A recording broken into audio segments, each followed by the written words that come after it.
कि मेरी भी जिद है और मैं अल्लाह से दुआ कर रहा हूं कि परवरदिगार, अगर हम अब नहीं जीते तो 5 साल के बाद धुलिया, औरंगाबाद, शोलापुर और मुंबई और विदर्भा से मंजलिस के मेले को कामयाब कराएंगे, जिताएंगे धुलिया से मंजलिस के विधायक को दोबारा इंशाअल्लाह ताला। हम पीछे हटने वाले नहीं हैं। धुलिया में आपने मंजलिस को मजबूत किया, आपने जमात को कामयाब किया, मैं आपका शुक्रिया अदा करता हूं। आपने 70,000 के करीब वोट हालिया असेंबली इलेक्शन में मजलिस इत्तेहादुल मुस्लिमीन को दिए, मैं आपको सलाम करता हूं।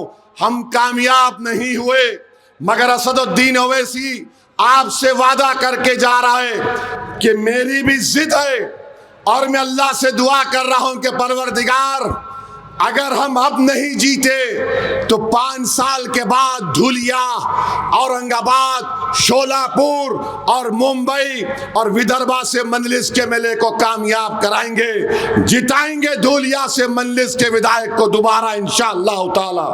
हम पीछे हटने वाले नहीं हैं। और याद रखिए मंजलिस इज्तिमाइयत की बात करती है, मंजलिस इनफरादियत की बात नहीं करती। अगर मैं भी मर जाऊंगा, जो मैं मरूंगा एक दिन, मंजलिस आबाद रहेगी, मंजलिस ताकतवर रहेगी। अगर कोई ये समझता है कि उसके चले जाने से मंजलिस कमजोर हो जाएगी, अरे अगर आज मैं मंजलिस में नहीं रहूंगा तो मेरी कोई पहचान नहीं है, मेरी कोई पहचान नहीं है। अगर अल्लाह ने मुझे आज इज्जत दी, बोलने की सलाहियत दी, तो वो सिर्फ अल्लाह ने मजलिस इत्तेहादुल मुस्लिमीन की वजह से मुझे वो मुकाम दिया। अगर कोई भी शख्स जो आज इस डाइस पर बैठा हुआ है वो भी सुन ले, अगर वो ये समझ रहे हैं कि मैं हूं तो मजलिस है, अरे तुम है, तुम रहो या ना रहो, अल्लाह तो वहदहू ला शरीक है, अल्लाह तो हमेशा रहने वाला है। अल्लाह अपना काम किसी से भी ले सकता है, हम रब्बे कायनात के मोहताज हैं। तो कोई हरगिज ये ना समझे कि मैं हूं तो मंजलिस है। अरे मंजलिस रहेगी, जो खुशकिस्मत होगा वो वफादार रहेगा, वही खुशकिस्मत होगा जो इन गरीबों की आवाज को समझेगा। याद रखो, आखिर ये कब तक चलता रहेगा कि अपने नफ्स के लिए, अपनी शोहरत के लिए, अपनी जाती मफादात के लिए आप अगियारों की चौखट पर जाकर सर को झुकाएंगे। अरे छोड़ो ये इम्तियाज जलील को देखो, आज इम्तियाज जलील पार्लियामेंट का इलेक्शन तमाम सेकुलर और कम्युनल पार्टीज ने मिलकर हराया।